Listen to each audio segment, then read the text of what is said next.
வாய்ப்பு கொடுத்து கொண்டிருக்கும் விஆர்எஸ் நீலகண்டன் அவர்களுக்கும், எனக்கு பின்னால் பேசக்கூடிய திரு கதிரவன் அவர்களுக்கும் மற்றும் ஆடியன்ஸ் அனைவருக்கும் எனது வணக்கத்தையும் தெரிவித்துக்கொண்டு என்னோட உரையை ஆரம்பிக்கிறேன். ஸோ இன்னைக்கு நான் எடுக்கிற டாபிக் ஷேர்ஸ் ஸ்பெக்குலேஷன் பிஸ்னஸ். ஏன்னா இந்த ஷேர்ஸ் பிஸ்னஸில் சில புரிதல்கள், ஷேர்ஸ் பிஸ்னஸுக்கு பல டைமென்ஷன் இருக்குது. ஆக்சுவலாக ஷேர்ஸ் நமக்கு பொதுவாக தெரிஞ்சது short term capital gain, long term capital gain மட்டும்தான். பட் இந்த ஷேர்ஸ் அண்ட் கமாடிட்டிங்கிறது ஒரு ப்ராடர் டேம். அதில் ஸ்டாக் ஷேர்ஸ் உள்ளடக்கி இருக்கு. இதில் ஷேர்ஸ் அண்ட் மியூச்சுவல் ஃபண்ட், பொதுவாக ஷேர்ஸ் அண்ட் மியூச்சுவல் ஃபண்ட் பல டைமென்ஷன்கள் இருக்குது. ஒரு டைமென்ஷன் பார்த்தா நமக்கு பொதுவாக தெரிஞ்சது ஷார்ட் டேர்ம், அதுக்கு மேலே போனால் லாங் டேர்ம், இல்லை அதை பிஸ்னஸ் இன்கமாக ட்ரீட் பண்ணுறதா. அதே மாதிரி நிறைய பேர்த்துக்கு கன்ஃபியூஷன் இருக்கிற area intraday features and option, அதனுடைய டேர்ன் ஓவர் எப்படி அரைவட் பண்ணுறது, ஸ்பெக்குலேஷன் நான் ஸ்பெக்குலேஷன் பிஸ்னஸுக்கு என்ன பண்ணுறது. ஸோ இந்த மாதிரி சில மைனூட்டான பாயிண்ட்டுகள் இருக்கிறது.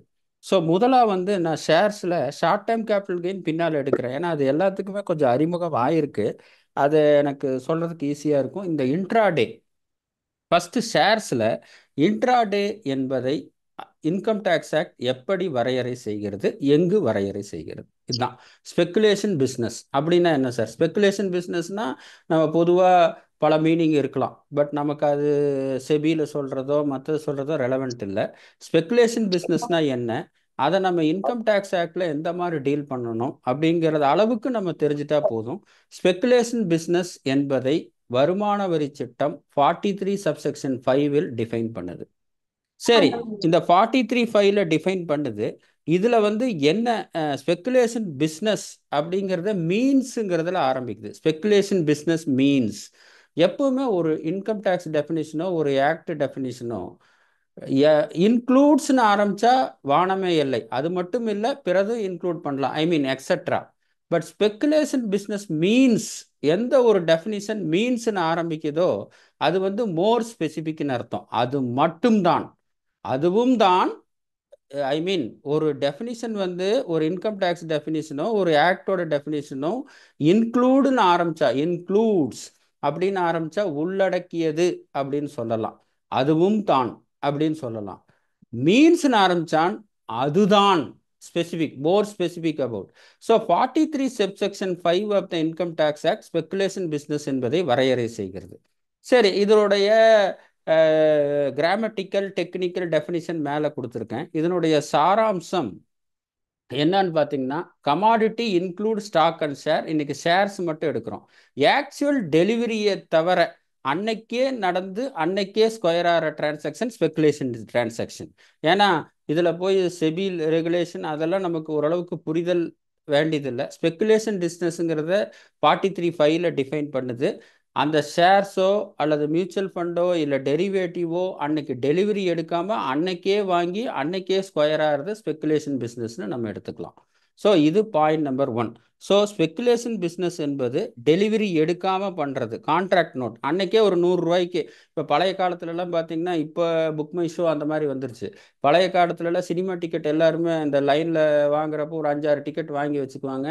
அது அன்னைக்கு 2 டிக்கெட் இருக்குன்னு சொல்லி அதிக விலைக்கு விற்றுருவாங்க. ஸோ இதே ஒரு சாம்பிள் தான். அன்னைக்கே வாங்கி அன்னைக்கே புரோக்கருக்கு இன்ஸ்ட்ரக்ஷன் கொடுக்குறோம், 100 ரூபாய்க்கு வாங்கப்பாங்கிறோம். அன்னைக்கு சாயந்தரம் 110 ரூபா வந்தால் விற்றுருப்பாம்போம். சில நேரத்தில் 90 ரூபாய்க்கு விற்கிறதுக்கு வாய்ப்பு இருக்குது. ஏன்னா ஒரு பிஸ்னஸுங்கிறது லாபம் மட்டும் இல்லை, நஷ்டமும் இருக்குது இல்லையா? அதனால் நம்ம இதில் மெயின் பாயிண்ட் என்னன்னா, டெலிவரி எடுக்காமல் நம்ம இன்ட்ராடேல ஸ்கொயர் ஆகும், ரைட்? இது ஏன் டெலிவரி எடுத்து பண்ணுனா என்ன, டெலிவரி எடுத்து பண்ணுனா என்ன பிரச்சனைன்னா, டெலிவரி எடுத்து அடுத்த நாளே நம்ம பண்ணிட்டோம்னா short time gain, or short time gain தான் பொதுவாக. ஒரு நாள் வாங்கி அடுத்த நாள் விற்றா ஷார்ட் டைம் கெயின் வரும். டெலிவரி இல்லாமல் இந்த பிஸ்னஸ் மாடல் ஏன் ரொம்ப அதிக வரவேற்பை கொடுத்ததுன்னா, ஷேர்ஸ் டீலிங்கில் பர்ச்சேஸ் சேல்ஸ் பண்ணால் அத்தனை பணம் வேணும். ஆனால் இன்ட்ராடேல ஒரு இன்ஸ்ட்ரக்ஷன் மட்டும் கொடுத்துட்டு இருந்தா, நம்ம ஒரு வேளை ஷார்ட் டேர்ம் கேபிட்டல் கெயினுக்கு 100 ரூபா பர்ச்சேஸ் தேவைப்படுதுன்னு வச்சுங்க, 100 ரூபா ஃபண்டு, ஐ மீன் ஷார்ட் டேர்ம் ஒரு ஷேர்ஸ் வாங்குறதுக்கு 100 ரூபா தேவைப்படுது. அது விற்கிறதுக்கு 120 ரூபா பின்னால் பணம் வருது, 20 ரூபா பணம் வருது. பட் இன்ட்ராடேல வந்து அந்த 100 ரூபா இருக்கிறதுக்கு 25 ரூபா இன்வெஸ்ட் பண்ணால் அந்த டெலிவரி எடுக்காமையே அதில் உண்டான பலன்களை அடைய முடியும். இது ரொம்ப சமீப காலத்தில் நிறைய பேர் பண்ணுறாங்க. நாட் ஹை நெட்வொர்த் இண்டிவிஜுவல், எல்லாருமே பண்ணுறாங்க. சரி, ஸ்பெகுலேஷன் பிஸ்னஸ்னா ஃபர்ஸ்ட் பாயிண்ட் 43.5ல டிஃபைன் பண்ணுது ஒன்று. ரெண்டாவது, ஆக்சுவல் டெலிவரி ஆர் டிரான்ஸ்ஃபர் இல்லாமல் அன்னைக்கே வந்து அன்னைக்கே ஸ்கொயர் ஆகி அன்னைக்கே செட்டில் ஆகிறது ஸ்பெகுலேஷன் பிஸ்னஸ் டிரான்சாக்ஷன்.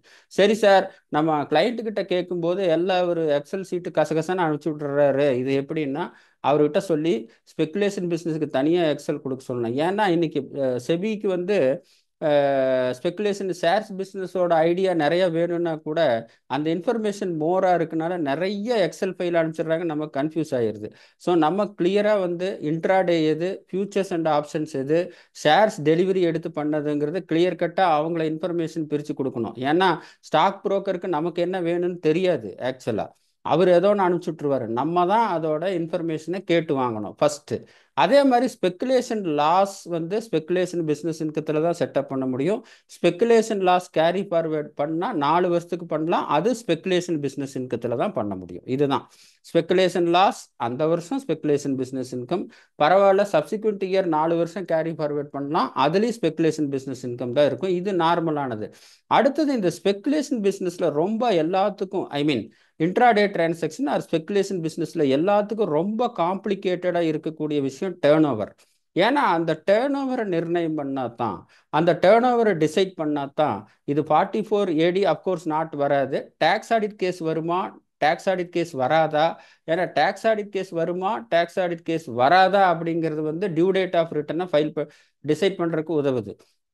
அப்போ டேர்ன் ஓவர், அப்போ intraday transaction is a speculative transaction, first step. அடுத்து வந்து இந்த ஸ்பெகுலேட்டிவ் டிரான்சாக்ஷனுக்கு டேர்ன் ஓவரை எப்படி டிசைட் பண்ணுறது? டேர்ன் ஓவருங்கிற டெஃபினிஷன் இன்கம் டேக்ஸ் ஆக்டில் இருக்கான்னா, டேர்ன் ஓவர் செக்ஷன் 2ல இன்கம் டேக்ஸ் ஆக்டில் டேர்ன் ஓவர் டெஃபினிஷன் இல்லை. சரி, நம்ம GST aggregate turn over definition இருக்கே, அதில் போகலாமான்னு பார்த்தா இந்த ஷேர் டிரான்சாக்ஷனுக்கும் அது ஜிஎஸ்டி கூட்ஸ் அண்ட் சர்வீஸ் டேக்ஸாக இருக்கனால ஜிஎஸ்டியில் ஷேர்ஸ் டிரான்சாக்ஷன் எக்ஸ்க்ளூடட். ஸோ அதில் இருக்கிறது இதுக்கு பேரா இருக்குமான்னு பார்த்தா அது ஒர்க் அவுட் ஆகாது. சரி, இப்போ டேர்ன் ஓவருங்கிற டெஃபினிஷன் இன்கம் டேக்ஸ் ஆக்ட்லேயே டிஃபைன் பண்ண முடியல, நம்ம ஜிஎஸ்டி ஆக்டில் எடுத்திருக்கிற டேர்ன் ஓவர் டெஃபினிஷனும் நம்ம சார்ந்து இருக்க முடியல. ஏன்னா ஜிஎஸ்டி ஆக்ட் பிரகாரம் shares and security transaction, sale transaction வந்து எக்ஸ்க்ளூடட் ஃப்ரம் த ஜிஎஸ்டி. அப்போ அந்த டேர்ன் ஓவருங்கிற ஒரு நாமகரணத்துக்கு, டேர்ன் ஓவருங்கிற ஒரு வார்த்தைக்கு, டேர்ன் ஓவருங்கிற ஒரு அர்த்தத்துக்கு நம்ம எதை சார்ந்து இருக்கிறோம், எப்படி செய்ய வேண்டும்? ஏன்னா இது வந்து கிரிட்டிக்கல் பாயிண்ட். இது டிசைட் பண்ணாதான், டேர்ன் ஓவர் டிசைட் பண்ணாதான் அந்த டேர்ன் ஓவர் ஆதாரமாக வச்சுட்டு இருக்கிற டேக்ஸ் ஆடிட் வருமா வராதாங்கிறத நம்ம டிசைட் பண்ண முடியும். அப்போ டேர்ன் ஓவர் பார்க்கும்போது institute of chartered accountant of India ஒரு கைடன்ஸ் நோட் விட்டுருக்கு. Turnover means aggregative of positive and negative different absolute value for determining the liability to audit under section 44AB.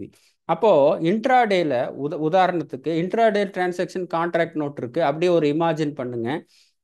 டே 1ல 100 ரூபா purchase பண்ணுறோம், டே 1ல 100 ரூபா purchase பண்ணுறோம், அன்னைக்கே நம்ம square பண்ணோம். அதனால தான் டே 1ல வந்து 100 ரூபா பர்ச்சேஸ் இருக்கு, 120 ரூபா சேல்ஸ் இருக்கு, அப்போ 20 ரூபா ப்ராஃபிட் வருது. டே 2ல இந்த 2 நாள் மட்டும் வச்சு எக்ஸ்பிளைன் பண்ணுறேன், இது 365 டேஸ்க்கு அதே தான். டே 2ல பார்த்தா 100 ரூபா நம்ம பர்ச்சேஸ் பண்ணுறோம், ஒரே பர்ச்சேஸாங்கிறாங்க, நம்ம புரிதலுக்காக அதே 100 வச்சுக்கிறேன். 90 ரூபாய்க்கு விற்கிறோம், 10 ரூபா மைனஸ். அப்போ டே 1ல வந்து 100 ரூபா பர்ச்சேஸ், 120 ரூபா சேல்ஸு, 20 ரூபா ப்ராஃபிட்டு. ரெண்டாவது டே 2ல வந்து 100 ரூபா பர்ச்சேஸ், 90 ரூபாய்க்கு சேல் பண்ணுறோம், 10 ரூபா லாஸ். அப்போ நார்மல் அரித்மெட்டிக், பேசிக் அரித்மெட்டிக் மேத்தமெட்டிக்ஸ் என்னன்னா 20 மைனஸ் 10 10 ரூபா தான். ஆனால் இன்ஸ்டியூட் ஆஃப் கைடன்ஸ் நோட் என்ன சொல்லுதுன்னா, அப்போது 44 டேர்ன் ஓவருக்கு நான் இன்ட்ராடேக்கு என்ன எடுத்துக்கணும்? ஒன்றா டே ஃபர்ஸ்ட்டில் வந்து 120 ரூபா சேல் பண்ணுறேன், டே 2ல 90 ரூபா சேல் பண்ணுறேன், அப்போ 210 ரூபா இருக்குது. இந்த 210 ரூபா நான் டேர்ன் ஓவரை எடுத்துக்கிறதா, எப்படி பர்ச்சேஸ் டேர்ன் ஓவரை எடுக்க மாட்டோம், அப்போ அந்த சேல் எடுத்துக்கிறதா, இல்லை ப்ராஃபிட்டு 100 மைனஸ் 120 ரூபா 20 ரூபா இருக்குது, 100 மைனஸ் 90 ரூபா 10 ரூபா லாஸ் இருக்குது, 20 மைனஸ் 20 ரூபா ப்ராஃபிட்டு 10 ரூபா லாஸ், அந்த நெட்டு 10 ருபீஸ் எடுத்துக்கிறதா, இல்லை 20 + 10 எடுத்துக்கிறதான்னா 20 + 10 30 ரூபா தான் டேர்ன் ஓவராக எடுத்துக்கணும். என்ன சார், ஒன்றா நீங்கள் வந்து sale value first day 120, second day வந்து 90, 2 210ன்னு எடுத்துக்கணும் டேர்ன் ஓவர். அல்லது ஃபர்ஸ்ட் டேல 20 ரூபா லாபம் வந்திருக்கு, செகண்ட் டேல 10 ரூபா நட்டம் வந்திருக்கு, நெட்டா 20 மைனஸ் 10 போட்டா 10 ரூபா தான் நெட் லாஸ் வருது. அப்போ அந்த 10 ரூபா டேர்ன் ஓவர் வந்திருக்கணும். இது வந்து normal mathematical formula. But guidance, institute of guidance note என்ன சொல்லுதுன்னா தெளிவா, நீ ஃபர்ஸ்ட் நாள் 20 ரூபா லாபம் சம்பாதிச்சிருக்க, செகண்ட் நாள் 10 ரூபா நஷ்டம் வச்சிருக்க, 20 ரூபா பிளஸ் 10 ரூபா 30 ரூபா டேர்ன் ஓவரை எடுத்துக்கணும். லாபத்தையும் நட்டத்தையும் ரெண்டு கூட்டணும். எப்பவுமே வந்து நார்மல் பேசிக் எலிமெண்ட்ரி அரித்மெட்டிக் மேத்தமெட்டிக்ஸ் என்னன்னா 20 பிளஸ் மைனஸ் தான். ஆனா இங்க பிளஸும் மைனஸும் பிளஸ் ஆகுது. ஸோ ப்ராஃபிட் அண்ட் லாஸ் ரெண்டுமே அதான் சொல்லியிருக்கேன். பாசிட்டிவ் டிஃபரன்ஸ் இஸ் 20, டே ஒன்ல எடுக்கும்போது positive difference is 20, negative difference is 10, positive difference 20 plus negative difference 10, 30 rupees is your absolute value. Intraday டிரான்சாக்ஷனில் டேர்ன் ஓவர்னு டிசைட் பண்ணுறதுக்கு இந்த 30 ரூபா தான் டிசைட் பண்ணணும். ஒன்று ரைட். ஸோ டேர்ன் ஓவர் வந்தாச்சு. அடுத்தது டேக்ஸ் ஆடிட் வந்து 44AD ஸ்பெகுலேஷன் பிஸ்னஸுக்கு கிடைக்காது. அடுத்தது டேக்ஸ் ஆடிட் கேஸ் இந்த 40 ரூபா மாதிரி 365 நாளும் அந்த ப்ராஃபிட் லாஸ் எல்லாத்தையும் கூட்டிட்டு, ப்ராஃபிட்டும் கூட்டணும் லாஸும் கூட்டணும். இது ஏன்னா இது வேற கணக்கு. இது சிஏ இன்ஸ்டியூட்டோட கைடன்ஸ் நோட் கணக்கு, அப்சல்யூட் வேல்யூ கணக்கு. லாபத்தையும் நட்டத்தையும் குறைக்கக்கூடாது, லாபத்தையும் நட்டத்தையும் கூட்டணும். எங்காவது பார்த்தா இதுதான் அதிசயம். லாபத்தையும் நட்டையை கூட்டி டேர்ன் ஓவர் அரைவட் பண்ணுறோம். அந்த டேர்ன் ஓவர் 1 crore மேலே இருக்குது. டேக்ஸ் ஆடிட் வருமா வராதா அப்படின்னா, நார்மலாக ஸ்பெக்குலேஷன் பிஸ்னஸ் வந்து 99% பேங்க் சேனலில் தான் எல்லாமே நடக்குது. போகிறது வரவு செலவு எல்லாமே பேங்க் சேனலில் தான் நடக்குது. ஏன்னா it's regulated by SEBI. Speculation business regulated by SEBI, எல்லாமே பேங்க் சேனலில் தான் நடக்குது. அப்போது பேங்க் சேனலில் நடக்கிறப்போ பெரும்பாலும் நமக்கு இந்த மேலே சொல்லியிருக்கிற பாசிட்டிவ் நெகட்டிவ் டிஃபரன்ஸ் மூலிமா வரக்கூடிய டேர்ன் ஓவர் வந்து 1 crore to 10 crore இருக்குன்னு வச்சுக்கோங்க. அது 5% ரிசிப்ட்டுக்கு கீழே லெஸ் தென் போட்டிருக்கணும், நான் போடல. Less than 5% receipt, less than 5% தான் நான் டேக்ஸ் ஆடிட் வர்றதுக்கு தான் வாய்ப்பு இருக்குது. அப்போது ஸ்பெக்குலேஷன் பிஸ்னஸ் மெஜாரிட்டி பேங்க் சேனல்ல தான் நடப்படும். கேஷ் பேமெண்ட் கம்மியாக இருக்கும். நம்ம ஏதாவது சேலரி ட்ராவலிங்கு அது இதுன்னு நம்மளா ஏதாவது கேஷ் எக்ஸ்பென்சஸ் எழுதுனா தான் அந்த 5% ட்ரிக் ஆகி ஸ்டெப் அப் ஆகிறதுக்கு வாய்ப்பு இருக்குது. நார்மலாக ஸ்பெக்குலேஷன் பிஸ்னஸில் வரக்கூடிய எல்லா டிரான்சாக்ஷனையும் செபி மூலியமாக நடப்பதால், எல்லா டிரான்சாக்ஷனும் பேங்க் மூலியமாக நடப்பதனால், அந்த 1 crore to 10 crore turn over absolute difference இருந்தால் கூட அது பெரும்பாலும் நான் டேக்ஸ் ஆடிட்டாக வரக்கூடிய வாய்ப்புக்கு இருக்கிறது. அப்போ 1 crore to 10 crore மேலே அது 5%, அந்த ஜாதகமே பார்க்க வேண்டியதில்லை, டேக்ஸ் ஆடிட் வந்துடும். அப்போ ஸ்பெக்குலேஷன் பிஸ்னஸ் இன்ட்ராடே டிரான்சாக்ஷன்னா, இன்னைக்கு ஒருத்தர் ஸ்பெக்குலேஷன் இன்ட்ராடே டிரான்சாக்ஷன்னா ஃபஸ்ட்டு நீங்கள் மெஜாரிட்டி பெரும்பாலும் டேர்ன் ஓவர் என்பது பாசிட்டிவ் நெகட்டிவ் டிஃபரன்ஸ் ஒன்று. ரெண்டாவது 1 crore to 10 crore அந்த அப்சல்யூட் வேல்யூ போட்டு பார்த்துட்டு 10 crore இருந்தால் பெரும்பாலும் நான் டேக்ஸ் ஆடிட்டாக இருக்கிறதுக்கு தான் வாய்ப்பு இருக்குது. டேக்ஸ் ஆடிட் வர்றதுக்கு வாய்ப்பு இல்லை. ஏன்னா 5% ரெசிப்ட் 5% பேமெண்ட்டுக்கு கீழே தான் இருக்க வாய்ப்பு இருக்குது. அப்போ 1 crore to 10 crore இருக்கிறப்ப நான் டேக்ஸ் ஆடிட் இருக்குன்னா 15th September வந்துடும். சப்போஸ் அந்த இன்ட்ராடே டிரான்சாக்ஷனில் லாஸ் இருந்ததுன்னா நம்ம 15th நம்ம நினச்சிட்டு இருப்போம் நிறைய டிரான்சாக்ஷன் இருக்குது, டேக்ஸ் ஆடிட் இருக்குது, அதை 31st October இருக்குது, நம்ம பார்த்துக்கலாம் அப்படின்னு சொல்லிட்டு இருந்தோம்னா, இந்த 1 crore to 10 crore 5% பிலோ 5% பேமெண்ட்னால அதனோட டேட் வந்து நம்ம 31st October நினைச்சிட்டு இருக்கிறது 15th September ஆச்சுன்னா, அந்த ஸ்பெக்குலேஷன் பிஸ்னஸில் லாஸ் இருந்ததுன்னா நம்ம 15th September இன்னைக்கு டியூ டேட்டில் ஃபைல் பண்ண முடியலன்னா கேரி ஃபார்வேர்ட் லாஸ் கிடைக்காது. ஆகவே நீங்கள் டீல் பண்ணுற ஃபைலில் இன்ட்ராடே டிரான்சாக்ஷன் ஸ்பெக்குலேஷன் பிஸ்னஸ் இருக்கான்னா அது ஒரு நிமிஷம் உட்காந்து பார்த்துருங்க. அது 1 கோடிக்கு கீழே இருந்தால் பிரச்சனை இல்லை. 1 கோடி இந்த அப்சல்யூட் வேல்யூ ஒர்க் பண்ணி 1 கோடி to 10 கோடி இருக்குன்னா இது நான் டேக்ஸ் ஆடிட்டில் வர்றதுக்கு பெரும்பாலான நேரத்தில் வாய்ப்புகள் உண்டு. அதனால் 15th September டியூ டேட்டாக இருக்க வாய்ப்புகள் உண்டு. ஸ்பெக்குலேஷன் பிஸ்னஸ் லாஸ் ஆக இருக்கிற பட்சத்தில் 15th September தாண்டி நம்ம 31st October தான் வரும். அதான் 10 கோடிக்குள்ளே இருக்குதே, அது இந்த 5% கன்சிடர் பண்ணாமல் நம்ம டேக்ஸ் ஆடிட் பண்ணிக்கலாம், நம்ம அப்புறம் பார்த்துக்கலாம்னு நினச்சோம்னா மாட்டிடுவோம். அதனால் ஸ்பெக்குலேஷன் பிஸ்னஸ் 10 கோடிக்கு மேலே அப்சல்யூட் வேல்யூ வந்துருச்சுன்னா அது ஒன்றும் பிரச்சனையே இல்லை. அது டேக்ஸ் ஆடிட் கம்பல்சரி தான். Due date 31st October. So இதில் இந்த ஸ்லைடில் நான் சொல்ல வர்ற விஷயம், டேக்ஸ் ஆடிட்டா நான் டேக்ஸ் ஆடிட்டா டிசைட் பண்ணுறதுக்கு absolute value, positive and negative value முக்கியம். 1 crore to 10 crore nature of speculation business பார்க்கும்போது டேக்ஸ் ஆடிட் வர்றதை விட நான் டேக்ஸ் ஆடிட் வர்றதுக்கு வாய்ப்புகள் அதிகம். ஸோ டியூ டேட் வந்து 15 செப்டம்பர். அதில் ஏதாவது லாஸ் இருந்தால் அந்த 15 செப்டம்பருக்குள்ளே பண்ணினா தான் முடியும். நம்ம இதுக்குன்னு சொல்லிட்டு நான் டேக்ஸ் ஆடிட் பண்ணுறேங்கிறக்காக 15 செப்டம்பர் 31 அக்டோபருக்கு எக்ஸ்டெண்ட் ஆகாது. அதனால் ஸ்பெகுலேஷன் பிஸ்னஸ் இருக்கிறவங்க பார்த்துக்குங்க. கீழே இருக்கிறது வந்து 2025 1/4/2026 வரக்கூடிய ப்ரொவிஷன் ரெஃபரன்ஸுக்காக கொடுத்துருக்கேன். ரைட். நெக்ஸ்ட் பார்த்தீங்கன்னா futures and options and derivative. Futures and ஆப்ஷனுங்கிறது என்னங்கிறது எதிர்காலத்தில் வாங்கி விற்கிறது. இது ஒரு விதமான கமாடிட்டி ஷேர்ஸ் டிரான்சாக்ஷன் புரிஞ்சுக்குவோம். அந்த அளவுக்கு புரிஞ்சுட்டா நமக்கு போதும். இதை எப்படி சார் பிரிக்கிறதுன்னா அவர்கிட்டயே கேட்க வேண்டியது, ஏப்பா நீ ஸ்பெகுலேஷன் பிஸ்னஸ் தனியாக ஒரு எக்ஸல் ஷீட்டு அனுப்பு, ஃபியூச்சர்ஸ் அண்ட் ஆப்ஷன்ஸ் தனியாக அனுப்பு அப்படின்னு சொல்லலாம். ஏன்னா நிறைய எக்ஸல் ஷீட் இருக்குது, நிறைய இன்ஃபர்மேஷன் இருக்குது. இதெல்லாம் நம்ம ஸ்டாக் மார்க்கெட் செபி அதில் 3:15 விற்கணுமா 3:30 மணிக்குள்ளே விற்கணுமா இந்த மாதிரி எல்லாம் நமக்கு தேவையில்லை. நீ இன்ஃபர்மேஷனை பிரித்து கொடுத்துரு. இன்ட்ராடேல என்ன பண்ணியிருக்க, என்ன பர்ச்சேஸ் பண்ணியிருக்க, என்ன ஸ்கொயர் ஆகிருக்கு, நான் அதை வச்சு அப்சல்யூட் வேல்யூ அரைவேட் பண்ணி டேர்ன் ஓவர் பண்ணிக்கிறேன். அதே மாதிரி ஃபியூச்சர்ஸ் அண்ட் ஆப்ஷனில் என்ன பண்ணியிருக்க, என்ன வந்திருக்கு, என்ன வெளியில் போயிருக்கு, பாசிட்டிவ் டிஃபரன்ஸ் என்ன, நெகட்டிவ் டிஃபரன்ஸ் என்ன, நான் எக்ஸலில் போட்டு எல்லாத்தையும் டோட்டல் பண்ணி நான் பார்த்துக்கிறேன். ஸோ அந்த இன்ஃபர்மேஷனை அவங்ககிட்ட வாங்கிக்க வேண்டியதுதான். ஃபியூச்சர்ஸ் அண்ட் ஆப்ஷன்ஸ் பார்த்தீங்கன்னா நான் ஸ்பெகுலேஷன் பிஸ்னஸ்னு 43(5) டிஃபைன் பண்ணுது. சரி சார், நான் speculation business features and option total positive negative difference absolute value தான் ஆட் பண்ணோம். இதில் அந்த ஃபியூச்சர்ஸ் அண்ட் ஆப்ஷன்ஸில் ப்ரீமியம் ஏதாவது வந்தால் அதையும் நம்ம ஆட் பண்ணோம். ரிவர்ஸ்டட் இந்த இன்ஃபர்மேஷன் எல்லாம் வந்து நம்ம உள்ளே போய் ஒவ்வொன்றையும் நம்ம டீப்பாக பண்ணோம்னா அது புரிஞ்சால் இந்த சப்ஜெக்ட் நிறைய டைம் எடுத்துரும். அதனால் இதெல்லாம் அவங்ககிட்ட வாங்கிக்கணும். அப்போ ஸ்பெகுலேஷனை பொறுத்தளவு பாசிட்டிவ் அண்ட் நெகட்டிவ் டிஃபரன்ஸ், நான் ஸ்பெகுலேஷனை பொறுத்தளவு positive negative difference 1, premium received 2, reverse trade 3. So இந்த 3 சேர்த்து டேர்ன் ஓவர் வரணும். இந்த டேர்ன் ஓவர் வந்து 1 கோடிக்குள்ளே அதே மாதிரி தான். சரி சார், இப்போ ஃபியூச்சர்ஸ் அண்ட் ஆப்ஷன்ஸ் இருக்குது, இன்ட்ராடே ஸ்பெகுலேஷன் பிஸ்னஸ் இருக்குது, ஏன் அதை போய் எல்லாமே ரெண்டுமே income from profit and gains of business தானே, அதை போய் ஸ்பெகுலேஷன் ஒன்று நான் ஸ்பெகுலேஷன் ஒன்று இவ்வளவு டெக்னிக்கலாக டிஃபரன்ஷியேட் பண்ண வேண்டியது என்ன? நீங்கள் என்ன சொல்கிறீங்க? Intraday transaction is a speculation transaction, it is subject to business income, it is டேக்ஸபிள்ன்றத பிஸ்னஸ் இன்கம் ஃப்ரம் அப்படிங்கிறீங்க. நான் ஸ்பெகுலேஷன் பிஸ்னஸும் இன்கம் ஃப்ரம் பிஸ்னஸ்ங்கிறீங்க. ரெண்டுமே பிஸ்னஸ் கூடையில தான் சார் வருது. இதுக்கு போய் ஏன் அது 43(5)ல இது இன்ட்ராடேனா ஸ்பெகுலேஷன், ஃபியூச்சர்ஸ் அண்ட் ஆப்ஷன்னா நான் ஸ்பெகுலேஷன் பிஸ்னஸ், ஏன் இந்த மாதிரி வேறுபாடு பண்ணணும் அப்படிங்கும்போது ஏன்னு பார்த்தீங்கன்னா ஃபர்ஸ்ட் ஸ்லைடில் ஸ்பெகுலேஷன் பிஸ்னஸோட இன்கம், ஸ்பெகுலேஷனோட லாஸ் ஸ்பெகுலேஷன் பிஸ்னஸ் இன்கத்தில் தான் செட்டப் பண்ணணும். அப்போ ஸ்பெகுலேஷன் பிஸ்னஸ்ங்கிறது கரெக்டாக டிஃபைன் பண்ணால் தான் வித்தின் த ஹெட் பண்ண முடியும். அதே மாதிரி ஸ்பெகுலேஷன் லாஸ் 4 வருஷத்துக்கு கேரி ஃபார்வேர்ட் பண்ண முடியும். ஃபியூச்சர்ஸ் அண்ட் ஆப்ஷன் 8 வருஷம் பண்ண முடியும். ரெண்டுமே இன்கம் ஃப்ரம் பிஸ்னஸில் தான் பண்ணுது. பட் ஸ்பெகுலேஷன் பிஸ்னஸோடைய லாஸ் ஸ்பெகுலேஷன் இன்கத்தில் தான் செட்டப் பண்ண முடியும். அதே மாதிரி ஸ்பெகுலேஷன் லாஸ் வந்து இன்ட்ராடே டிரான்சாக்ஷனோட லாஸ் 4 வருஷம் தான் கேரி ஃபார்வேர்ட் பண்ண முடியும். ஃபியூச்சர்ஸ் அண்ட் ஆப்ஷன்ஸ் வந்து 8 வருஷம் சப்சிக்வெண்ட்டாக போகலாம்.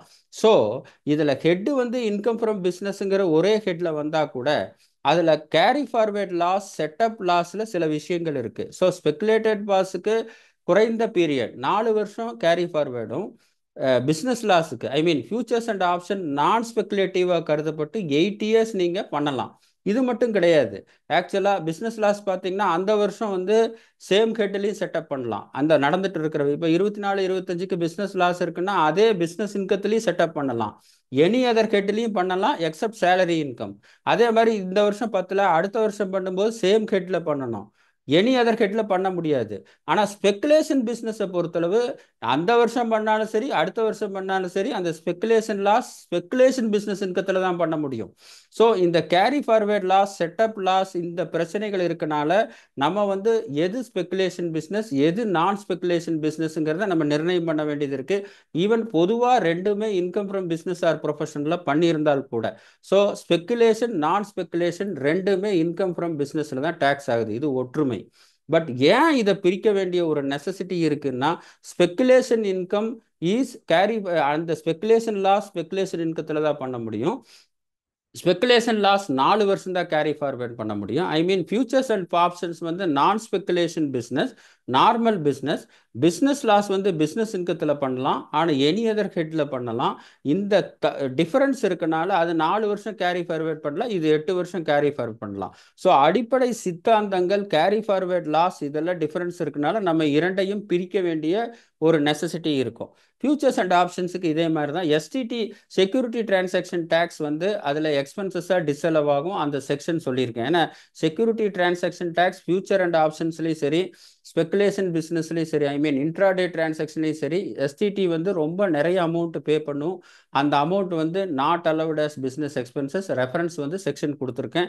நம்ம பிஎன்எல் போடுறப்ப அதுவும் சேர்த்து அடிச்சிருவோம். ஜிஎஸ்டி மாதிரி அது எஸ்டிடி கிளைம் பண்ணிக்கலான்ட்டு security transaction act not allowed as expenses 40A reference கொடுத்துருக்கேன்.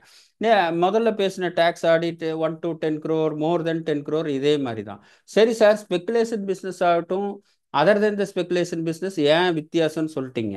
அதில் என்னென்னலாம் செலவு எழுதலான்னா, இந்த எக்ஸ்பென்சஸ் செலவு, brokerage and transaction charges, examination fees, SEBI charges, brokerage and transaction, இதெல்லாமே எழுதலாம். இதில் நீங்கள் உன்னிப்பாக பார்க்க வேண்டியது இன்ட்ரெஸ்ட் ஆன் பார்ரோடு கேபிட்டல். ஏன்னா நார்மலாக ஃபியூச்சர்ஸ் அண்ட் ஆப்ஷனுக்கும் ஸ்பெகுலேஷன் பிஸ்னஸுக்கும் நமக்கு வந்து பேங்க் பெரும்பாலும் கடன் தராது. ஏன்னா இது ஷேர் பிஸ்னஸ், ஸ்பெகுலேஷன் அந்த மாதிரி இருந்தால் பேங்கர்ஸ்க்கு வந்து ஆர்பிஐ ரெஸ்ட்ரிக்ஷன் இருக்குது, கடன் கொடுக்கக்கூடாதுன்ட்டு. ஸோ நம்ம பெரும்பாலும் நம்ம தாய் புள்ள இல்லை வெளியில் எங்காவது நம்ம கடன் வாங்குவோம். அந்த மாதிரி கடன் வாங்கி ஃபியூச்சர்ஸ் அண்ட் ஆப்ஷனோ ஸ்பெகுலேஷன் பிஸ்னஸோ நம்ம பண்ணியிருந்தோம்னா கிட்டத்தட்ட அந்த புரோக்கர்கிட்ட இருந்து தான் அந்த 25% மார்ஜின் வைப்போம். கொஞ்சம் சில நேரத்தில் அதிகமாக இன்வெஸ்ட்மெண்ட், அந்த 25% மார்ஜின் டெபிசிட்டாக இருக்கிறப்ப நம்ம வெளியிலேருந்து வாங்கி கூட இன்வெஸ்ட் பண்ணலாம்.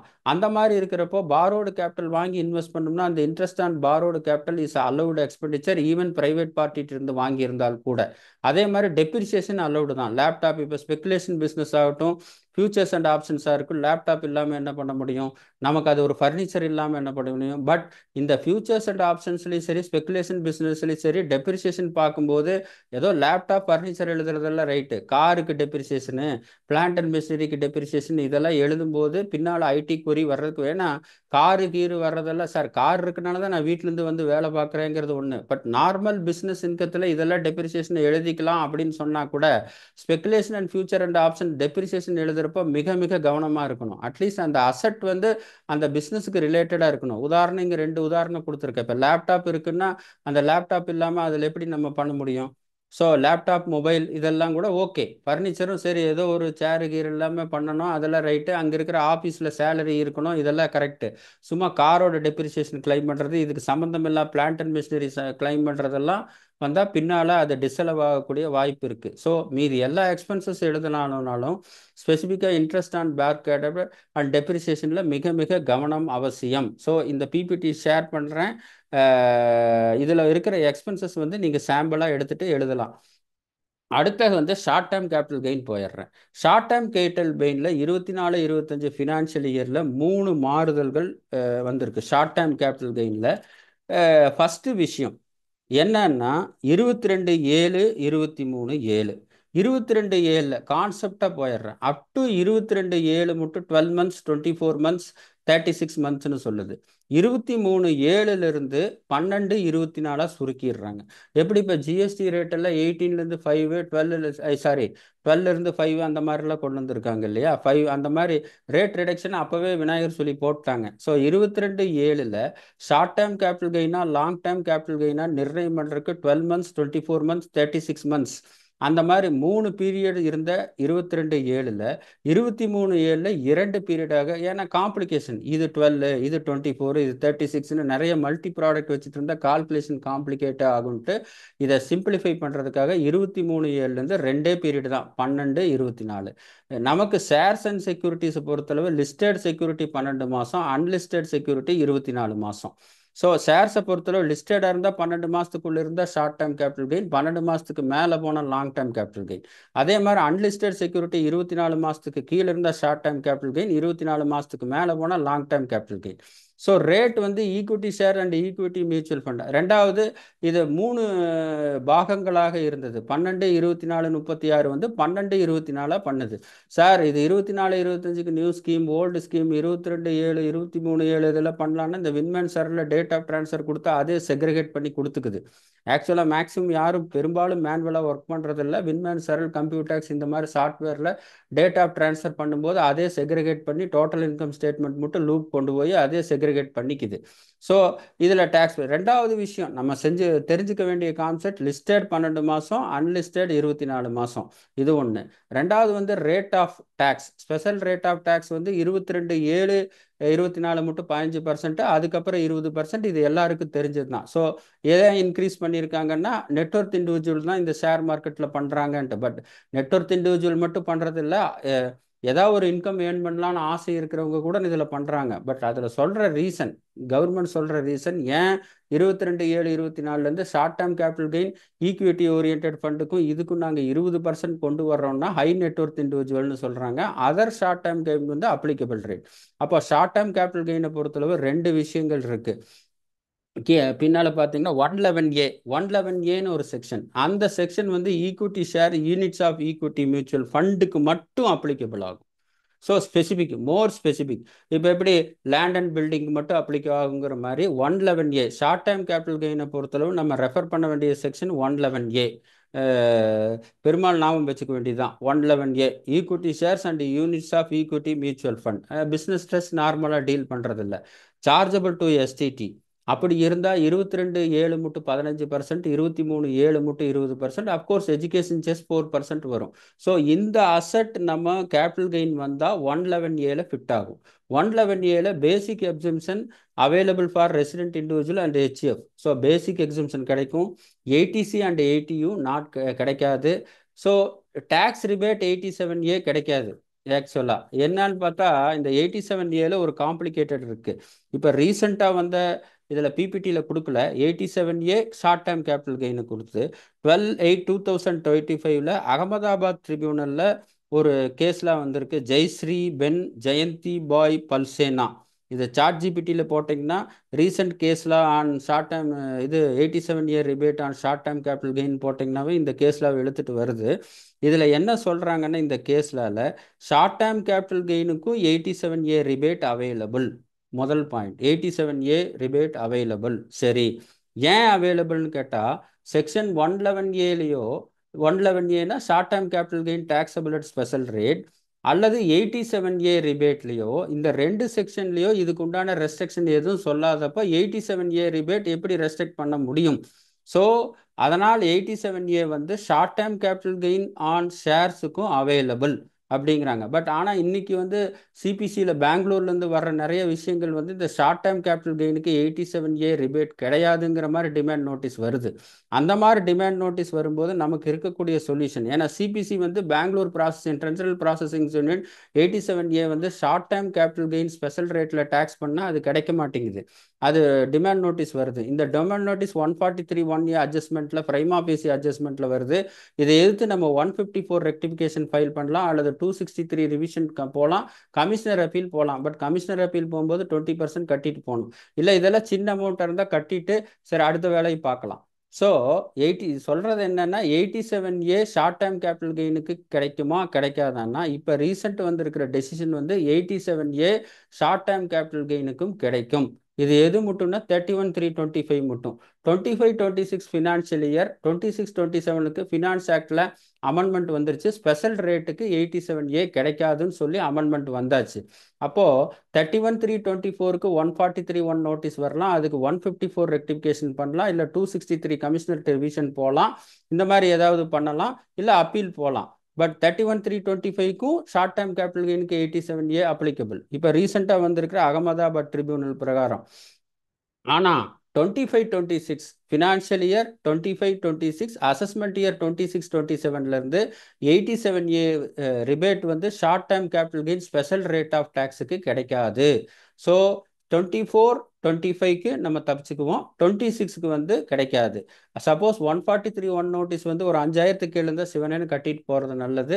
இல்லாட்டி 154 ரெக்டிஃபிகேஷன் அந்த மாதிரி முயற்சி பண்ணுறது ஒன்று. ஸோ 31/3/25 மட்டும் 87A legal proceeding tribunal proceeding பிரகாரம் 87A even short time capital கெயினுக்கும் ஸ்பெஷல் ரேட் டேக்ஸ் ஆனால் கூட கிடைக்கும். ஏன்னா 87Aலையோ 111Aலையோ எந்த ரெஸ்ட்ரிக்ஷனும் சொல்லலைங்கிறது ஐடிஏடி அகமதாபாத் ட்ரிபியூனலோட டெசிஷன். 25-26 ஃபினான்ஷியல் இயர்லேருந்து 87A ஸ்பெஷல் ரேட்டுக்கு கிடைக்காதுங்கிறது ஸ்பெசிஃபிக்காக ஆக்டில் கொண்டு வந்தாச்சு. இது ஒரு விஷயம்.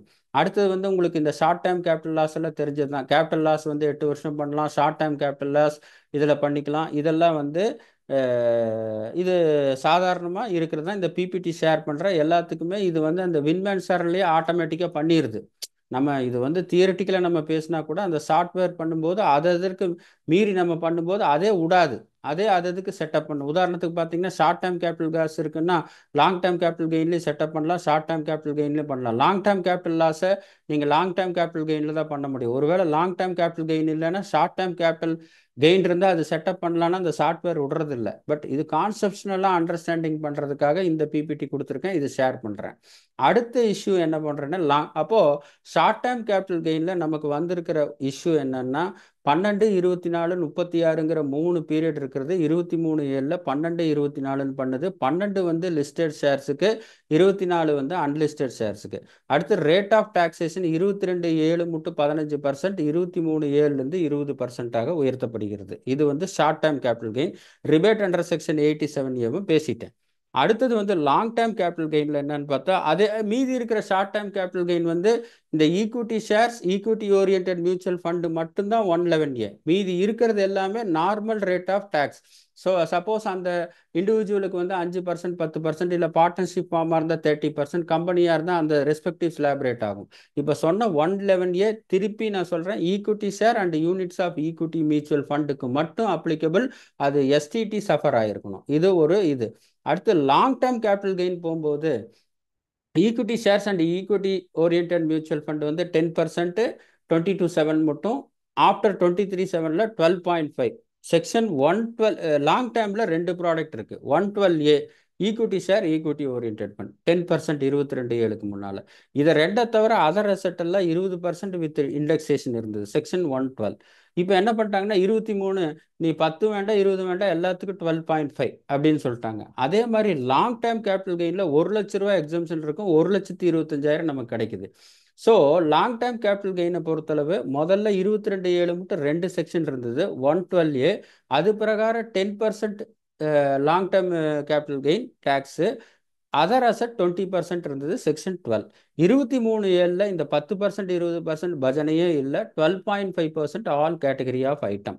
இது பேசுறதுக்கு ஈஸியாக இருக்குது, ஞாபகம் வச்சுக்கிறதுக்கு அப்பப்போ பார்த்துக்க வேண்டியது தான். எக்ஸம்ஷன் வந்து 1 லட்சம் இருந்தது, 1,25,000 இருக்குது. இந்த வின்மேன் சர்லையும் சரி, மீதி இருக்கிற சாஃப்ட்வேர்லையும் சரி, இந்த 1,25,000 இந்த 12.5%, ஐ மீன் 23/7க்கு அப்புறம் இருக்கிற ரேட்டில் தான் இந்த 1.25.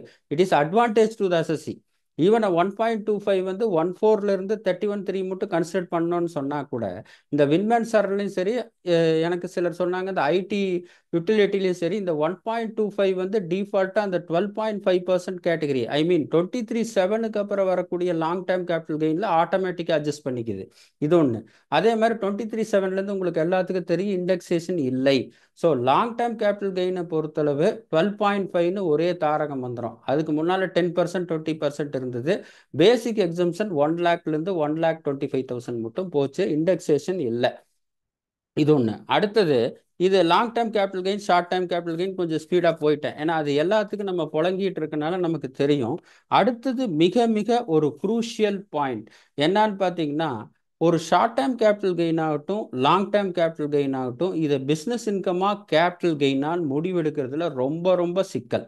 ஏன்னா இப்போ சில நேரத்தில் கேபிட்டல் கெயின் பார்த்தா ஸ்பெஷல் ரேட் ஆஃப் டேக்ஸ். உதாரணத்துக்கு ஷார்ட் டைம் கேபிட்டல் கெயினே எடுத்துக்கிறேன். ஷார்ட் டைம் கேபிட்டல் கெயின் 23/7க்கு அப்புறம் எடுத்தால் 20% வருதுன்னா, அவர் ஒரு ஹை ஸ்லாபில் இருக்காருன்னா பிஸ்னஸ் இன்கமாக நீங்கள் ட்ரீட் பண்ணிங்கன்னா அவருக்கு 30% வரும், 30%. ஆனால் ஸ்பெஷல் கேபிட்டல் கெயினாக ட்ரீட் பண்ணிங்கன்னா 20% வரும். 20, 20.8ன்னு வச்சுக்கலாம் எஜுகேஷன் செஸ் சேர்த்துனா. ஸோ 31.2 வரும், இதில் வரும். ஸோ ஒரு high rate, high income, high net worth individual, high income ஸ்லாபில் இருக்கிறவங்களுக்கு high peak rate of maximum marginal ரேட்னு போட்டிங்கன்னா 31.2%, 30% + 4% எஜுகேஷன் செஸ் 31.2 வரும். அதே லோ ரேட் ஆஃப் இண்டிவிஜுவல், ஒரு மீடியமாக இருக்கிற இண்டிவிஜுவல் எடுத்திங்கன்னா 5%, 10% போகும் பிஸ்னஸ் இன்கமாக ட்ரீட் பண்ணுறப்போ. ஆனால் கேபிட்டல் கெயினாக ட்ரீட் பண்ணுறப்போ அவர் எந்த நிலையில் இருந்தாலும் ஸ்பெஷல் ரேட் வந்து 20%, 23/7க்கு அப்புறம். இதில் என்ன பிரச்சனைன்னு பார்த்தீங்கன்னா, பிஸ்னஸ் இன்கமாக ட்ரீட் பண்ணுறது ஹை நெட்வொர்த் இண்டிவிஜுவலுக்கு பாதகமாகவும், ஹை நெட் எடுத்தவங்களுக்கு பர்டிகுலராக கேபிட்டல் கெயினாக ட்ரீட் பண்ணும்போது 20%, 20.8%ல டேக்ஸ் ஆகும். அவரோட ஹையர் ஸ்லாப்ல பண்ணாது. ஆனால் லோ நெட்ஒர்த் இண்டிவிஜுவல் இருக்கிறதுக்கு பிஸ்னஸ் இன்கமாக ட்ரீட் பண்ணாதான் 5%, 10%ன்னு போகும். ஆனால் ஸ்பெஷல் ரேட் ஹையராக இருக்குது. ஸோ அவருடைய இன்கத்துக்கு தகுந்த மாதிரி பிஸ்னஸ் இன்கமும் சரி, கேபிட்டல் கெயினும் சரி, அதனுடைய டேக்ஸுகளும் ஒவ்வொரு இண்டிவிஜுவலோட இன்கத்துக்கு தகுந்த மாதிரி இது முன்ன பின்ன மாறி அட்வான்டேஜ் டிஸ்அட்வான்டேஜாக இருக்குது. ஸோ இது வந்து பிஸ்னஸ் இன்கமா கேபிட்டல் கெயினான ஒரு ஷேர் டிரான்சாக்ஷனை டிசைட் பண்ணுறதுக்கு என்ன சார் பேராமீட்டர்னு பார்த்தா, professional parameter CBDT instruction circular number கொடுத்துருக்கேன். Supreme court decision G Venkatasamy Naidu and கம்பெனியில் சொல்லியிருக்கேன். ஸோ இந்த 3 வேணும் டீப்பாக ஸ்டடி பண்ணிங்கன்னா இதனுடைய சார் என்னன்னு பார்த்தீங்கன்னா, இன்டென்ஷன் பிஹைண்ட் த இன்வெஸ்ட்மெண்ட். அவர் என்ன நோக்கத்தோட பண்ணுறாருன்னா அவர் மனசை தவிர நமக்கு என்ன தெரியும்?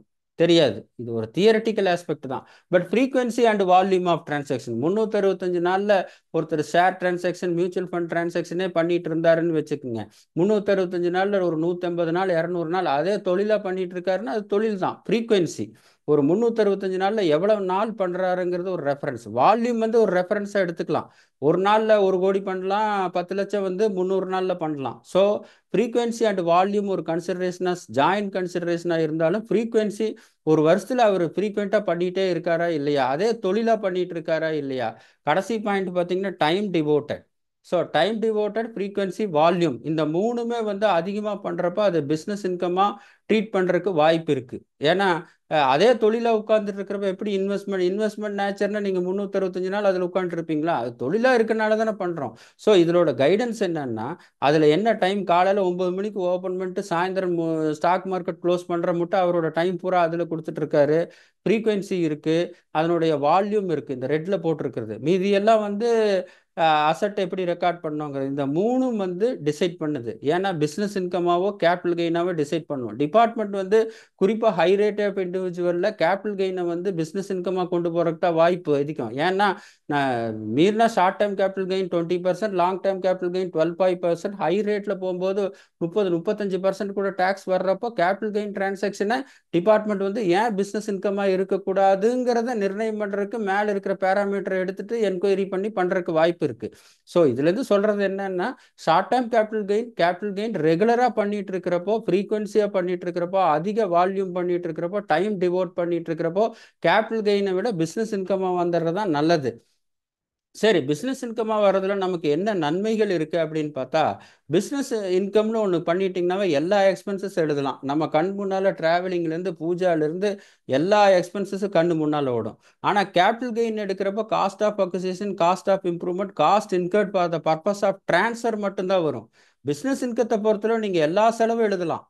Travelling, puja, salary, printing and stationery, நமக்கு தான் பிஎன்எல் அப்படியே டெமோ ஒரு டிஸ்பிளே யோசனை வந்ததுன்னா எல்லா எக்ஸ்பென்சஸ் எழுதலாம். எப்போ கேபிட்டல் கெயின் இல்லாமல் ஷேர் ட்ரேடிங்கை பிஸ்னஸ் இன்கமாக நம்ம பண்ணுறப்ப இந்த அட்வான்டேஜ் இருக்குது. ஆனால் கேபிட்டல் கெயினாக பண்ணுறப்ப நமக்கு வந்து cost of acquisition, cost of improvement, cost incurred for the purpose of transfer, ஏதோ இந்த cost incurred for the purpose of ட்ரான்ஸ்ஃபரில் கொஞ்சம் இந்த புரோக்கேஜ் எக்ஸ்பென்சஸ் அது இதெல்லாம் கொஞ்சம் கழிச்சிக்கலாம். ஸோ பிஸ்னஸ் இன்கமாக பண்ணுறதுல நிறைய செலவுகள் எழுதுறதுக்கு வாய்ப்புகள் உள்ளன. அதை அலவுடும் பண்ணுது income tax act. But capital கெயினில் பார்த்தீங்கன்னா இந்த 3 ஹெட்டில் இருக்கிற காஸ்ட்டு தான் நம்ம பண்ண முடியும். கேபிட்டல் கெயின் ஜாஸ்தி இருக்கும். ஸோ அடுத்து ரேட் ஆஃப் டேக்ஸ். இப்போ சொன்ன மாதிரி ஹை நெட்ஒர்த் இண்டிவிஜுவலுக்கு மேக்ஸிமம் மார்ஜின் ரேட் 35% இருக்கும். ஆனால் அவங்களுக்கு short time gain, capital gain rate, special rate பார்த்தீங்கன்னா ஷார்ட் டைம் கெயினாக இருந்தால் 20%, லாங் டைம் கெயினாக இருந்தால் 12%, which is very less than the normal rate.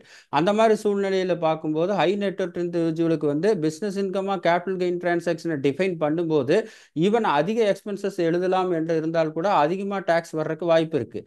இதே 5%, 10%, 20% ஸ்லாபில் இருக்கிறவங்களுக்கு வந்து எக்ஸ்பென்சஸ் ஜாஸ்தி எழுதிக்கலாம், ரேட் ஆஃப் டேக்ஸ் கம்மியாக இருக்கிறதுக்கு வாய்ப்பு இருக்குது. அப்போ அந்த ரேட் ஆஃப் டேக்ஸும் பிஸ்னஸ் இன்கம், கேபிட்டல் கெயின் வரும். ஒரு கேபிட்டல் கெயின் வந்து பிஸ்னஸ் இன்கமாக பண்ணுறதுல நிறைய செலவு எழுதலாம். அதே மாதிரி 80C to 80U எல்லாமே எழுதலாம். ரிபேட் 87A, இப்போ பேசணுமே 87A ஷார்ட் டைம் கேபிட்டல் கெயினுக்கு கிடையாது, லாங் டைம் கேபிட்டல் கெயினுக்கு இருக்குது. லாங் டைம் கேபிட்டல் கெயினுக்கு ரெஸ்ட்ரிக்ஷன் வந்து இனிமேல் 25-26லேருந்து எந்த 87Aவும் லாங் டைமுக்கோ ஷார்ட் டைமுக்கோ ஸ்பெஷல் ரேட்டுக்கோ ஆனால் கிளைம் பண்ணவே முடியாது. ஃபார் த ஃபினான்ஷியல் இயர் 25-26 31/3/25 மட்டும் நார்மலாக சிபிசி வந்தால் கூட ஐடிஐடி ட்ரிபியூனல் ஜட்ஜ்மெண்ட்டை வச்சு ஷார்ட் டைமுக்கு சரி லாங் டைமுக்கு சரி 87 இயர் ரிபேட் கிளைம் பண்ணிக்கலாம். 1/4/25 ஃபினான்ஷியல் இயர் ஸ்டார்ட்லேருந்து 25-26லேருந்து இந்த பஜனையே கிடையாது. 87 ஸ்பெஷல் ரேட்டுக்கு கிடையாது. ஸோ பிஸ்னஸ் இன்கத்தில் வந்து ஒரு அட்வான்டேஜ் 22/7 கிமு கிபின்னு 22/7 23/7ன்னு பார்க்க வேண்டியதில்லை. சுருக்கமாக சொல்ல போனால் பிஸ்னஸ் இன்கமாக கேபிட்டல் கெயினான்னு டிசைட் பண்ணுறதுக்கு இந்த மாதிரி சில அட்வான்டேஜ் டிஸ்அட்வான்டேஜ் நான் சொன்னால் கூட ஃப்ரீக்வன்சி வால்யூம் டைம் டிவோட்டட் அதிகமாக இருந்தால் பிஸ்னஸ் இன்கமாக ட்ரீட் பண்ணுறது நல்லது. ஏன்னா பிஸ்னஸ் இன்கமாக ட்ரீட் பண்ணும்போது ஹை ரேட் ஆஃப் டேக்ஸ் வந்தால் கூட பின்னால் டிபார்ட்மெண்ட் அதெல்லாம் தகவல் பண்ணிட்டு இந்த கேபிட்டல் கெயினுக்கும் பிஸ்னஸ் இன்கமும் டிஃப்ரென்ஸ் வந்து லாங் டிக்ளரேஷன் 270 பெனால்ட்டி போடுறதுக்கு பதிலாக இப்போவே பிஸ்னஸ் இன்கத்தில் போய் கொஞ்சம் முன்ன பின்ன ஆனாலும் டேக்ஸ் கட்டிட்டு க்ளீன் பண்ணுறது நல்லது. பட் இதே வந்து பார்ட்னர்ஷிப் ஃபார்ம் இருக்குது. பார்ட்னர்ஷிப் ஃபார்மோட மெயின் ஆப்ஜெக்டே வந்து பார்ட்னர்ஷிப் டீடில் ஷேர் பிஸ்னஸ் சொல்லியிருக்கு. எல்எல்பியோட மெயின் ஆப்ஜெக்டே ஷேர் பிஸ்னஸ் இருக்குது. ப்ரைவேட் லிமிடெட் கம்பெனியில் மெயின் ஆப்ஜெக்டே இதுதான் இருக்குன்னா நீங்கள் அங்கே கம்பல்சரியாக பிஸ்னஸ் இன்கம் தான் பண்ணி ஆகணும். இது நான் சொல்கிற இந்த business income capital gain versus வந்து இண்டிவிஜுவல் ஹெச்எஃப்க்கு அப்ளிகபிள் ஆகும். அதர் தென் இந்த இண்டிவிஜுவல் ஹெச்எஃப் பார்த்தீங்கன்னா பார்ட்னர்ஷிப் ஃபார்ம் ஆகட்டும் பார்ட்னர்ஷிப் டீடில் என்ன பிஸ்னஸ் பண்ணுறீங்கன்னு இருக்கும். அதில் மெயினாக வந்து ஷேர் பிஸ்னஸ் சொல்லியிருப்பீங்க. எல்எல்பியில் வந்து மெயின் ஆப்ஜெக்ட் சொல்லுவீங்க. ப்ரைவேட் லிமிடெட் பற்றில மெமரண்டம் ஆஃப் அசோசியேஷனில் மெயின் ஆப்ஜெக்ட் சொல்லியிருப்பீங்க. இந்த மாதிரி மெயின் ஆப்ஜெக்டில் வந்து ஷேர்ஸ் பிஸ்னஸ் டீல் பண்ணுவோன்னு சொல்கிறப்போ அந்த மாதிரி காலகட்டத்தில் நமக்கு பிஸ்னஸ் இன்கம் தான் பண்ண முடியும். இந்த ஃப்ரீக்வன்சி சால்யூம் டைம் டிவோட்டட் இந்த பஜனையே பார்க்க முடியாது. நான் சொல்கிறது இண்டிவிஜுவல் டிரான்சாக்ஷனுக்கு பிஸ்னஸ் இன்கமாக கேபிட்டல் கெயினான்னு வர்றப்போ ஸோ இண்டிவிஜுவலுக்கும் ஹெச்எஃப்க்கும் சரி பிஸ்னஸ் இன்கமாக கேபிட்டல் கெயினான் டிஃபரன்ஸ் வர்றப்போ ஃப்ரீக்வன்சி வால்யூம் டைம் டிவோட்டட் பார்க்கலாம். அதர் தென் இந்த இண்டிவிஜுவல் ஹெச்எஃப்பை பொறுத்தளவு அதோட மெயின் ஆப்ஜெக்ட் கிளாஸ்ல இருந்தால் அது பிஸ்னஸ் இன்கமாக தான் ட்ரீட் பண்ண முடியும். மெயின் ஆப்ஜெக்ட் வேறு ஏதாவது இருக்குது. ஒரு கன்ஸ்ட்ரக்ஷன் கம்பெனி பிரைவேட் லிமிடெட்ல மேஜர் ஆப்ஜெக்டாக இருக்குது. அதில் இருக்கிற எக்ஸஸ் ஃபண்ட் வந்து இன்வெஸ்ட்மெண்ட் பண்ணி வச்சிருக்காங்கன்னா அங்கே கேபிட்டல் கெயினாக ட்ரீட் பண்ணலாம். பட் மெயின் ஆப்ஜெக்டாக பிரைவேட் லிமிடெட் கம்பெனியை dealing and trading in shares intraday ஷேர்ஸாக இருக்கிற பட்சத்தில் அது நம்ம பிஸ்னஸ் இன்கமாக தான் பண்ணணும். அப்போ பிஸ்னஸ் இன்கமாக இல்லையாங்கிறது அதர் தென் த இண்டிவிஜுவல் ஹெச்எஃப்பை பொறுத்தளவு அதனோட மெயின் ஆப்ஜெக்ட் கிளாஸ்ல இருந்து அது பிஸ்னஸ் இன்கமாக தான் ட்ரீட் பண்ண முடியும். கேபிட்டல் கெயினாக ட்ரீட் பண்ண முடியாது. பட் இண்டிவிஜுவல் அண்ட் ஹெச்எஃப்பை பொறுத்தளவு ஃப்ரீக்வன்சி வால்யூம் டைம் டிவோட்டட் இது பார்க்கலாம். ஸோ இது business income and capital gain இருக்கிற அட்வான்டேஜ் சொல்லிட்டு பிஸ்னஸ் இன்கத்தில் எல்லா செலவு எழுதலாம். ரேட் ஆஃப் டேக்ஸ் வந்து ஹை நெட்வொர்த் இண்டிவிஜுவலுக்கு கம்மியாக இருக்கும். 80C to 80U வந்து பிஸ்னஸ் இன்கமாக ட்ரீட் பண்ணுறதுக்கு கேபிட்டல் கெயின் ரெஸ்ட்ரிக்ஷன் இல்லை. 87A ரிபேட் எப்பவும் கிளைம் பண்ணலாம். பிஸ்னஸ் இன்கமாக இருக்கிறப்ப இப்போவும் கிளைம் பண்ணலாம், எப்பவும் கிளைம் பண்ணலாம். பட் கேபிட்டல் கெயினாக பண்ணுறப்ப 87A ரிபேட் 31/3/25 மட்டும் கிடைக்கும். சிபிசி டிமாண்ட் பண்ணால் கூட நம்மளால் ரெக்டிஃபிகேஷனில் சரி பண்ண முடியும். 1/4/2025லேருந்து 87 rebate tax subject to special rate கிடைக்காது. இது ஒரு இதாக இருக்குது. ஆக்சுவலாக பார்த்துக்குங்க. அடுத்தது நான் ரெசிடென்ட் ஷேர்ஸ் எப்படிங்கிறத ஒரு சாம்பிள் ப்ராப்ளம் கொடுத்துருக்கேன். இதை பார்த்துங்க. எக்ஸாம்பிளே கொடுத்துருக்கேன். இதை பிபிடி ஷேர் பண்ணுறேன். அது எப்படி பார்க்குறதுங்கிறத பாருங்கள். அதே மாதிரி இது அதே தான். மிஸ்சலேனியஸ் பாயிண்ட் பார்த்தீங்கன்னா கேபிட்டல் கெயினாக நம்ம பண்ணும்போது 54F எக்ஸம்ஷன் மட்டும்தான் பண்ண முடியும். இன்வெஸ்ட்மெண்ட் இந்த ரெசிடென்ஷியல் ஹவுஸ் செக்ஷன் 54F அது லாங் டைம் கேபிட்டல் கெயினுக்கு மட்டும்தான் கிடைக்கும். ஷார்ட் டைம் கேபிட்டல் கெயினுக்கு பெருசாக பிளானிங் இல்லை. நான் ரெசிடென்ட் இங்கே ஏதாவது வாங்கி விற்றா income accrued in India taxable in India. ஷேர்ஸை வந்து கிஃப்ட் பண்ணால் ரிலேட்டிவ்க்குள்ளே பண்ண எக்ஸம்டட், அதர்ஸ்க்குள்ளே 50,000க்குள்ளே இருந்தால் டேக்ஸபிள் ஆகும். செக்ஷன் 69 ஷேர்ஸ் ஏதாவது ரெக்கார்ட் பண்ணாமல் இருந்தால் அன்எக்ஸ்பிளைன்ட் இன்வெஸ்ட்மெண்ட்டு 115 BBEல வரும். ஃபாரின் ஷேர்ஸ் வந்து ஒரு ரெசிடென்ட் அசசி ஃபாரின்ஸ் கம்பெனியில் ஏதாவது ஷேர்ஸ் இருந்தால், ஏன்னா மீதி லோக்கல் இருக்கிறது நமக்கு தெரிஞ்சிடும், ஃபாரினில் இருக்கிறத அவர் கிளைண்ட் சொன்னால் தான் தெரியும். அது வந்து income tax act income tax ரிட்டர்னில் ப்ராப்பராக டிஸ்க்ளோஸ் பண்ணணும். ஸோ இதுதான் வந்து ஷார்ட் டைம் கேபிட்டல். ஃபஸ்ட்டு வந்து speculation business intraday is treated as speculation business. Turn over positive negative difference எடுத்துக்கணும். 1 crore to 10 crore இருந்தால் பெரும்பாலும் ஸ்பெக்குலேஷன் பிஸ்னஸ் பேங்க் சேனலில் நடக்கிறதுனால நான் டேக்ஸ் ஆடிட் வர்றதுக்கு வாய்ப்பு அதிகம். ஸோ டேக்ஸ் ஆடிட் 15 செப்டம்பர் வர்றதுக்கு வாய்ப்பு இருக்கும். ஏதாவது லாஸ் இருந்ததுன்னா 15 செப்டம்பருக்குள்ளே ரிட்டர்ன் ஃபைல் பண்ணுங்கள், இல்லாட்டி கேரி ஃபார்வேர்ட் பண்ண முடியாது. ஃபியூச்சர்ஸ் அண்ட் ஆப்ஷன் சொல்லிட்டேன். அதே மாதிரி பிஸ்னஸ் இன்கம் கேபிட்டல் கெயின் டிஃபரன்ஸும் சொல்லிட்டேன். ஸோ இந்த உரையை இதோட முடிச்சுக்கிறேன். நன்றி, வணக்கம்.